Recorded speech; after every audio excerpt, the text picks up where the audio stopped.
el impuesto evadido, o sea, dejado de pagar con fraude, engaño, mala práctica, de un solo impuesto sin tomar en cuenta recargos ni intereses, tiene que ser en un año, una persona, $300,000. Entonces, sí, imagínate ese monto, $300,000 dejados de pagar en un año de un impuesto para que eso conlleve cárcel. Pero si eso pasase, entonces sí hay cárcel. De hecho, cuando esa ley salió, cuando entró en vigencia todo, en los periódicos estuvieron saliendo las estadísticas de los expedientes que se habían armado para iniciar las primeras investigaciones, y recuerdo que eran 100 y algo, no llegaban a 200, pero hasta ahí sé, ¿no? Sé que se abrieron expedientes, pero solamente son casos grandes. Por $10,000, $3,000, $40,000 no. Por $3,000 no te meten preso, tranquilo. Ellos sí tienen juez ejecutor y sí tienen cobro coactivo. Bien, estamos listos por aquí para conversar con nuestro invitado en esta mañana, Mario Becabunco. Bienvenido a Tu Chat SOS, ahora en Radio ANCO. Nuestro querido Mario, pues contador, CPA, docente universitario, autor, TEDx speaker, estudió Derecho, músico, de todo un poquito. Él nos habla de impuestos claros explicados en serio. ¿Cómo estás, Mario? Bienvenido. Gracias, G. Muy bien por acá y bueno, muy agradecido acá contigo y con Radio ANCO por la invitación para venir acá pues a compartir información que tal vez pueda ser útil para algunos par de oyentes por ahí, ¿no? Yo creo que es muy útil, muy importante traer de vuelta a la mesa, y sobre todo que estamos en enero, todavía estamos como relajaditos, medio de vacaciones, pero ya tenemos que ponernos a tono. Hace 15 días ya más o menos debiste haberte puesto a tono, pero ay, bueno. Dios mío. Estamos siempre, tarde. No, siempre al final eso queda en marzo, es que viene siempre el rush, porque al final es inevitable, ¿no? Y no voy a decir ni que el panameño, creo que el ser humano por inercia llega hasta el final, y cuando ya está el tope encima es que entonces reacciona, ¿no? Lo dejamos a última hora. ¿Por qué lo dejamos para última hora? Más trabajo. Más trabajo, más que más trabajo es más estrés, ¿no? Tienes más menos tiempo de revisar, menos tiempo de organizarte, menos tiempo de planificar, menos tiempo de asimilar la realidad de qué fue lo que realmente pasó. Pero bueno, al final estamos en tiempo, quedan 60 días todavía, un poquito más tal vez. Así que hay tiempo, ¿no? De ponernos en orden. Eso es lo importante de estar acá en esta mañana, trayendo este tema a finalizar el mes de enero, porque tienes tiempo aún para organizarte. Y vamos a hablar un poquito acerca de la declaración de renta, cuáles son esos nuevos procesos que hay. Y para todos los oyentes que están en sintonía, algunas pequeñas modificaciones, algunas cositas que han cambiado, no al 100%, pero que están cambiando. Sí, el año pasado, la verdad, bueno, era cambio de transición de gobierno y hay varias cositas que cambiaron, ¿no? Vamos a ver por dónde lo abarcamos. La factura electrónica tuvo algunos cambios un poquito, vamos a decir, molestos a los pequeñitos más que nada. El Seguro Social también cambió la ley. Y bueno, son principalmente las cosas que han ido cambiando, ¿no? Ahorita estaba viendo también el municipio, que no cambió nada, pero el formulario también tiene una variación ahí que no se explica bien. Así que bueno, no sé, agarramos por lo básico, lo clásico, qué es lo que normalmente uno tiene que tener cuidado, cuáles son esas deducciones personales que todo tiene derecho para tratar de alguna manera de optimizar el pago de impuestos. Hablemos de eso, pues, primero que nada, para refrescarle a todos los oyentes y a los nuevos oyentes que de repente no tienen esto tan así como clarito, tan claro y tan pendiente, ¿no? Porque todavía están pensando en los carnavales, pero sí, ya están organizando eso y tienen que guardar para los impuestos. Los carnavales también. Sí ya están reservados, los hoteles y todo, pero ya no hay espacio de algo. Pero los impuestos, sí, los impuestos ¿para cuándo? Sí, pero mira, si quieres echamos un pasito más para atrás y la pregunta, ¿quién tiene que presentar una declaración de renta? Así es. Entonces, mira, la regla es bastante en general, bastante amplia y te dice básicamente que quien tenga ingresos aquí en Panamá, producidos aquí en Panamá, debería presentar una declaración de renta. Hay yo lo llamo leyenda urbana en mi libro, que si tú ganas menos de $11,000 en el año, no tienes que presentar declaración de renta, y eso es está mal planteado. Lo que realmente la ley dice es que si tus ingresos son de $11,000 o un poquito menos en el año, un promedio de 800 por ahí más o menos, mensual, no pagas impuestos sobre la renta. Pero no es lo mismo declarar, o sea, presentar el formulario, que pagar un impuesto. ¿Y por qué no es lo mismo? Porque en ese formulario se generan otros impuestos, como el seguro educativo, por ejemplo. Claro. Entonces, si tú ganas menos de $11,000 en el año, puede ser que no pagues impuestos no vas a pagar impuestos sobre la renta, pero sí deberías pagar seguro educativo en base a lo que dice la ley. La ley realmente lo que te dice que ahí sí estarías exonerado de declarar renta, por lo menos hasta el día de hoy, 2026, es si tus ingresos anuales, Gigi, son de $3,000 al año. Imagínate, eso es una ley que vino de por allá atrás de quién sabe qué año y jamás actualizaron el valor, porque en aquel momento era consono con la exoneración. No pagabas impuestos a los 3,000 y no declarabas, pero ese 3,000 lo subieron a 11,000, pero el formulario se quedó ahí abajo en 3,000. Entonces, hoy en día queda así. Si tú ganaras menos de $11,000 en el año, y hasta 3,000, o sea, en ese rango, aunque no pagues impuestos sobre la renta, sí deberías presentar el formulario para pagar el seguro educativo, aparte de los otros beneficios indirectos que uno obtiene de la declaración de renta. O sea que prácticamente la mayoría de los panameños tenemos que declarar, sí, y no lo sabemos. ¿Qué pasa si una persona nunca ha declarado? No sabe, no ha hecho este procedimiento. Bueno, yo no sabía que tenía que declarar. Sí, y mucha gente no lo hace también, es la realidad. Lo cierto es que no hay muchas trabas, no hay muchas cosas que digamos que te bloquea, que si no tienes paz y salvo o no tienes declaración de renta no puedes acceder. Esa es la realidad. Y tal vez ese es el motivo por el cual mucha gente está tranquila por ahí, incluso ganando más de $11,000 en el año y no paga impuesto y no declara y no le pasa nada, porque realmente al final digamos que no es un requisito para muchas cosas. Al final de cuentas, y te lo digo desde mi experiencia como contador, ¿dónde es que la gente normalmente les sale voluntariamente ese deseo? El deseo de que quiero declarar. Okay. Es porque va a pedir, se acerca a una entidad financiera y la entidad financiera, muy juiciosa, porque no es trabajo de ellos. Realmente la entidad financiera, banco, cooperativa, lo que sea, lo que debe velar es que la gente, primero, que no lave dinero, y declarar impuestos no significa que laves o no laves dinero. Así que eso realmente no es mucho... un prerequisito, pero hoy día que se está interconectando todo de manera digital, va a llegar un momento en que lean tu cédula con tu código QR y ahí descarguen toda la información, lo que debes, lo que no debes, lo que pagaste, lo que hiciste, lo que todo va a estar ahí. Yo me atrevo a decir que eso ya está caminando hace tiempo, porque ya las declaraciones de renta son electrónicas. Entonces, esto funciona así. Cuando yo hago mi declaración de renta, yo tengo mi factura, y si quieres hablamos de factura electrónica, y con eso la DGI ya sabe cuánto yo facturé. Pero esa no es mi ganancia, yo tengo gastos. Entonces, para yo poder pagar menos impuestos, yo estoy motivado a declarar más gastos, porque el gasto me baja el monto. Amortiguar un poquito la... Entonces, pero el gasto no es poner el número y ya. No. Yo voy a decirle a la DGI en un formulario, mira, yo pagué mercadeo, publicidad, le pagué a Gigi con cédula tal, dígito tal valor. Y ya con esa información, ya la DGI sabe que tú ganaste lo que yo te pagué. Entonces, ya la DGI tiene una buena base de datos. Empieza a cruzar la información. A cruce de información se llama. Digitalmente con inteligencia artificial. Y entonces, ya en la medida que tú le brindes algún servicio a una empresa, a una persona medianamente organizada, esa persona te está, en buen panameño, sapeando a la DGI. Y ya la DGI sabe que tú tienes ese ingreso. Que ella accione o no accione, bueno, a lo mejor tiene algunas otras limitantes, algunos otros problemas, no lo sé, pero la información ya la tiene. Amén de que vamos ahora a trasladarlo del otro lado y vamos a hacer una reconstrucción inversa. Si tú compras en Farmacias Arrocha o, bueno, se me fue ahí, o cualquier supermercado, y tú pides en tu programa de puntos, mi cédula tal, dice que para acumular puntos o para acumular millas o para acumular tal, y eso es una factura electrónica, el comercio le está diciendo a la DGI, mira, Mario compró una piscina, Mario compró una cerveza, Mario compró una pizza, y el día de mañana, aunque la DGI no sepa cuánto yo gano, sí sabe cuánto yo gasto.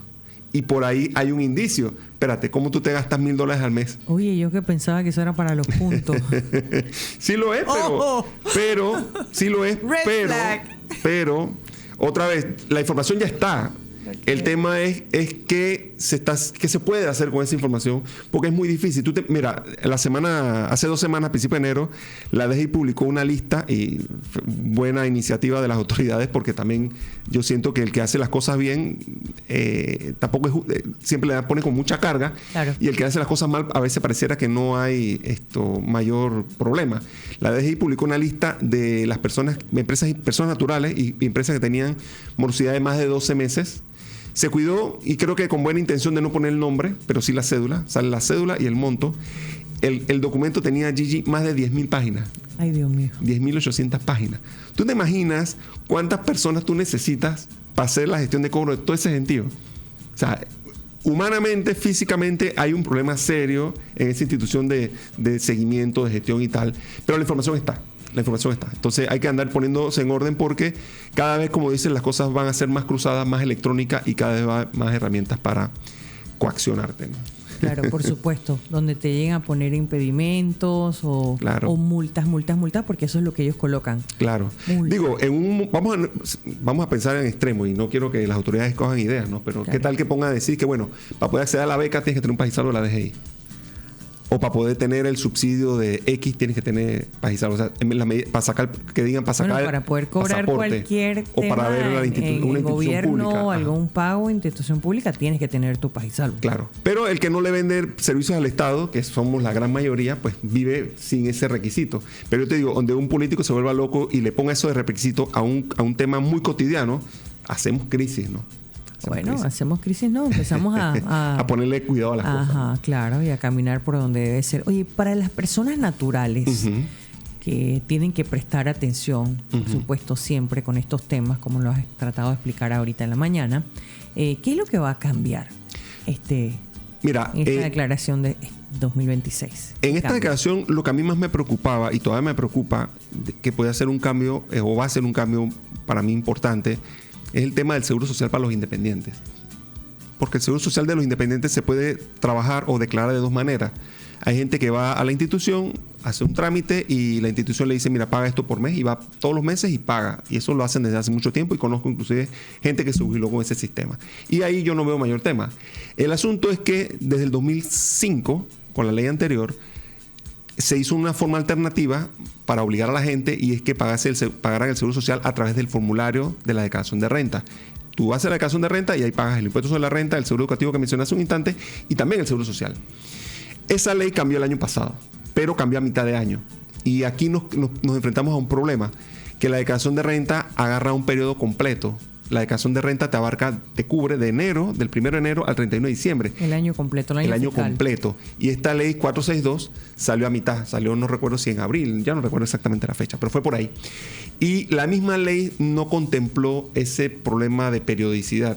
Entonces, si uno quiere irse exactamente al librito lo que dice, sería complejo, porque esa declaración tendría que hacer un quiebre entre los ingresos que recibiste del 1 de enero hasta el día de la ley y luego del día de la ley hasta el 31 de diciembre. Pero imagínate ese dolor de cabeza. Y eso no está claro. Entonces, al final, en la práctica lo que ha pasado es que el formulario se ha quedado en el tiempo, o sea, se quedó igual que el del año anterior, sin hacer caso a la ley. Entendiera yo que por el tema del fraccionamiento, que como el inicio del año arrancó con la ley anterior, el formulario actualmente está con eso, pero estoy especulando porque no hay ningún comunicado, ninguna comunicación oficial, ninguna declaración que yo haya escuchado, no hay mayor información. Y a mí lo que me preocupa es que uno declare en base a lo que está ahorita, pagues el impuesto incluso, y una demanda. Que salga un monto ahí que pendiente, que no cancelaste porque se hizo un cálculo en base a recalculen, claro. Te lo recalculen, te hagan una corrida, el término técnico que ellos utilizan es normalización,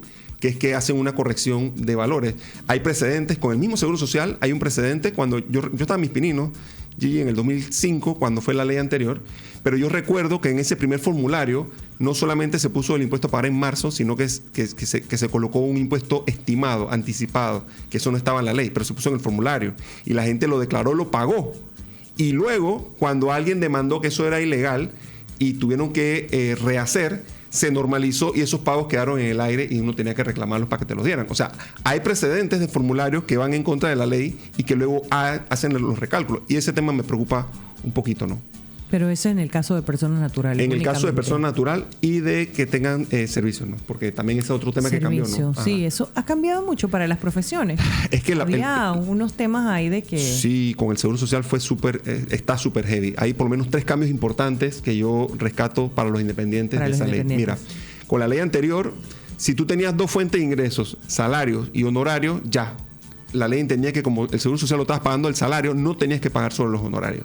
Entonces, tú tenías tu salario aquí en la radio y tú lo que hacías allá afuera no pagaba seguro social. Eso cambió. Ya no discrimina ese tipo. O sea, si tú pagas seguro social en tu salario y haces un honorario, también lo pagas allá. Eso 1. 2, la edad. Esa ley decía que le aplicaba a los que en aquella época tenían 35 años o menos, o sea, los que ya tenían más de 35 años en esa época escapaban de eso, ya se jubilaban con el salario. Eso era los que habían nacido en 1970 hacia atrás. O sea, todas las personas que nacieron del 70 para atrás no tenían que preocuparse de pagar seguro social por sus honorarios, su práctica profesional independiente, porque no les alcanzaba. Esa parte también la eliminaron.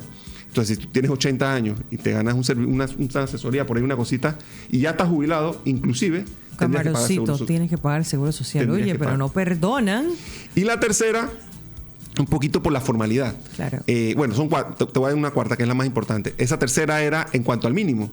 La ley entendía que si eras muy chiquito, a lo mejor tú no tenías esa capacidad económica, administrativa, contable, de pagar este impuesto. Y la ley te decía, si tus ingresos son en promedio $800 al mes o menos, no tienes que pagar seguro social.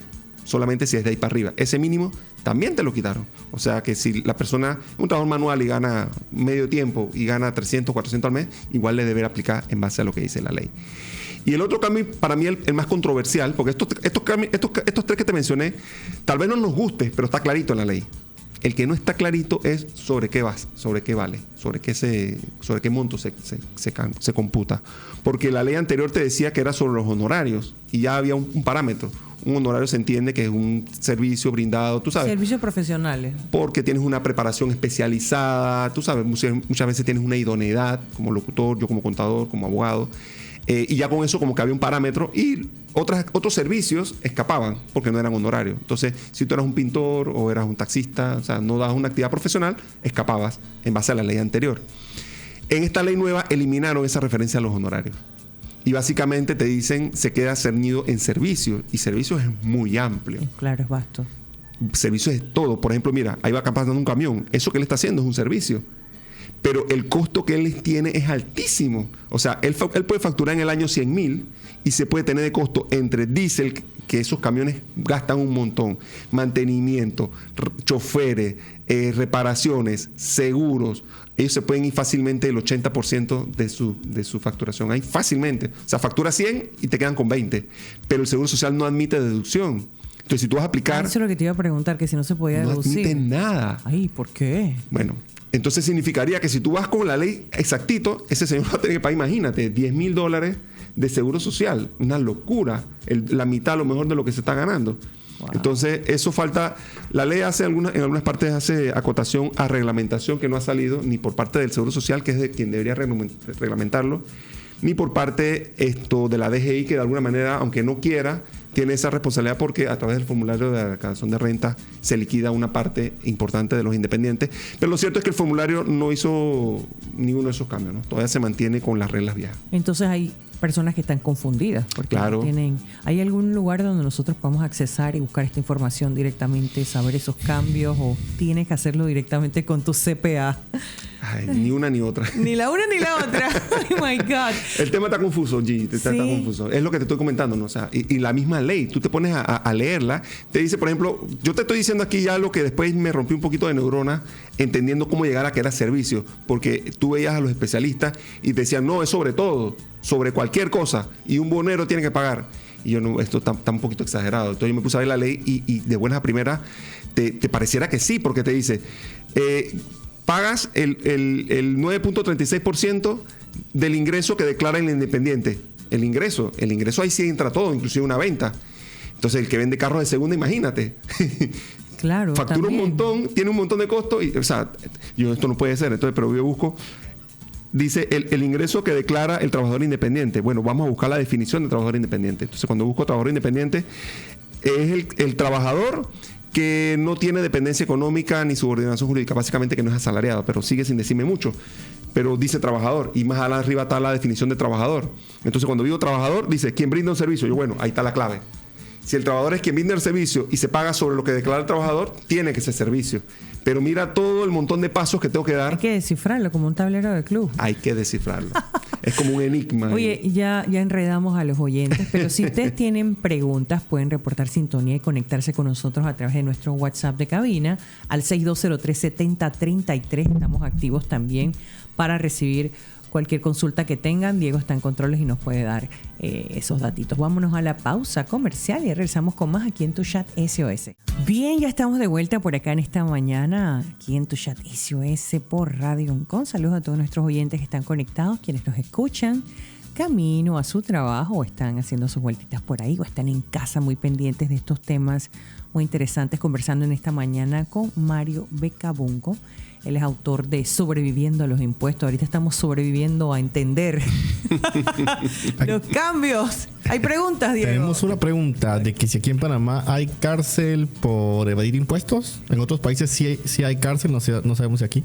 Sí, bueno, mira, hasta hace, no recuerdo qué año, hasta el 2018, 17 por ahí, la respuesta rotunda hubiera sido no, nunca, jamás, bajo ninguna circunstancia. Hoy eso ha cambiado un poco y sí lo hay, pero imagínate, el impuesto evadido, o sea, dejado de pagar con fraude, engaño, mala práctica, de un solo impuesto sin tomar en cuenta recargos ni intereses, tiene que ser en un año, una persona, $300,000. Entonces, sí, imagínate ese monto, $300,000 dejados de pagar en un año de un impuesto para que eso conlleve cárcel. Pero si eso pasase, entonces sí hay cárcel. De hecho, cuando esa ley salió, cuando entró en vigencia todo, en los periódicos estuvieron saliendo las estadísticas de los expedientes que se habían armado para iniciar las primeras investigaciones, y recuerdo que eran 100 y algo, no llegaban a 200. Pero hasta ahí sé que se abrieron expedientes, pero solamente son casos grandes. Por $10,000, $3,000, $40,000 no. Por $3,000 no te meten preso, tranquilo. Ellos sí tienen juez ejecutor y sí tienen cobro coactivo. Significa que, y he visto cuentas bancarias congeladas, eso sí pasa. Aunque también debo recordar que hay una protección general, que cualquier cuenta bancaria que se mantenga en un límite inferior a $1,000 no puede ser embargada, o por lo menos es lo que recuerdo. No sé si con el cambio, la entrada en vigencia del Código de Procedimiento Civil, que no es mi área, no soy abogado, pero sé que esa ley es nueva, no sé si ese número habrá cambiado. Creo que no, y si cambió debe ser para más, no para menos. Pero ellos tienen cobro coactivo, así que si debes impuesto inmueble te pudieran ir contra tu inmueble, pero también pudieran ir con cualquier otro bien que tengas a tu nombre, ¿no? Multas, recargos, intereses, fiscalización, ajuste de cuentas. Dice un colega, Cair, saludo, el combo de 3 presas, multa, recargo, interés. Ay, no. Y cuando vas a ver te ves un montón de dinero, ¿no? Sí, hay que estar pendiente. Es una locura. Mira, y malas prácticas, Gigi. Al inicio estábamos hablando de los temas como la gente declara para acceder a créditos bancarios. Cuando yo hace 2 o 3 semanas publiqué en mis redes la lista esta que te mencionaba hace un instante de 10,000 páginas de morosos. No tienes idea la gente que me empezó a escribir porque pensaba que yo lo que estaba diciendo era que a toda esa gente le estaban condonando impuestos o algo similar. Y yo no, es el contrario. Y tengo por lo menos clarito 2 casos, y el que más me impactó era una persona extranjera. Llegó aquí a los 17, 18 años y a los 19 quiso comprarse una camioneta. Y el mismo tipo le dijo, no, yo te voy a buscar el contador que te va a resolver esto. Y le hicieron las declaraciones de renta, consiguió su préstamo y sacó su camioneta. Y 2 años después se enteró que debía $30,000 de impuestos, Gigi. Cuando yo revisé su caso, debía $38,000. Wow. Una muchachita de 24 años. Me muero. Sí, ella dice que tuvo insomnio no sé cuántos días y ansiedad. Y ahí contándome se puso a llorar. O sea, locura. O sea, qué locura. A veces es eso, desconocimiento, no es evasión, es mala asesoría. Otra de las cosas importantes es resaltar que no solamente es declarar ante la DGI, tiene que declarar al municipio de Panamá, si no el municipio te clava la multa. El municipio, sí, con ese es uno de los más caros, porque uno no tiene el cuidado. Sacar un aviso de operaciones es relativamente fácil. El tema es que en esa facilidad uno va y lo saca y no se queda como con el mensaje claro de cuáles son las consecuencias o las responsabilidades. Y la principal, por lo menos en el distrito de Panamá y también el de San Miguelito, que tienen información muy buena porque tienen acceso directo y cruza, es los impuestos municipales. Y te digo que es más caro porque, por ejemplo, tú sacas el aviso de operación y no declaras en la DGI, puede ser que te pongan una multa de $100 por año y ya. En el municipio son de $500. Y además de eso te ponen un impuesto mínimo, inclusive un rótulo que nunca tienes, pero te van a cobrar mínimo. Nunca he visto que nadie pague menos de $12 al mes. $15. Entonces multiplica, son 100 y pico al año, más 20% de recargo, porque es 20% de recargo, más multa, más interés. Tú te desapareces 3 años y cuando regresas debes $5,000, $4,000 muertos de la risa sin haber hecho nada. Entonces, es bien heavy ese tema, ¿no? Y sobre ese tema también, dame la oportunidad aquí también de mencionar algo, Claro. que ha estado, por lo menos en el gremio contable, hablándose estos últimos días, y es que la ley del contador señala, y es una ley, que las declaraciones municipales llevan el refrendo, o sea, la firma de un contador público autorizado si es por valor mayor a $11,000. Y a raíz de esa ley del 2021, la Alcaldía de Panamá hizo las adecuaciones y colocó en el formulario electrónico los espacios para colocar los datos del contador, que no era equivalente a un refrendo, pero de alguna manera era algo de transparencia. Claro. Este año no se sabe por qué, todavía no he escuchado ninguna noticia, pero ese espacio desapareció. No sé si es un bug, como dicen los pelados de ahora, o qué, pero el tema es que ya me han preguntado si es que eso cambió. O me han dicho incluso afirmación, no, ya no es necesario. No, espérate, la ley no ha cambiado. Entonces, consejo para los que nos están escuchando, díganle a su contador que le imprima el documento y que se lo firme. Porque si la ley sigue diciendo que tiene que tener refrendo, pues tiene que como mínimo que se lo firme, que le pongan sus datos ahí y escanéelo y guárdalo. El municipio es una institución que audita mucho. Ellos auditan, mira, yo tengo una firma pequeña y a nosotros todos los meses nos hacen a nuestros clientes 2 o 3 auditorías de ingresos del municipio. En ese lado es muy eficiente. Hace muchas auditorías. Son rápidas, pero van directo. Continua. Todos los meses. Oye. Uh-huh. Oye, y la factura fiscal, para ir cerrando nuestros últimos 5 minutos al aire, para todas las personas que no se han, molestado, no se han preocupado en entender un poquito más este documento legal digital. Así es. Porque tú puedes hacerlo por medio de varias plataformas, ya no tienes que tener el aparato per se. Eso es. Pero puedes facturar digital, pero también tiene su proceso, sí, que hay que conectar y todo tiene que estar claro. Ahorita mismo hay conviviendo 3 métodos de facturación, digamos, desde el punto de vista legal.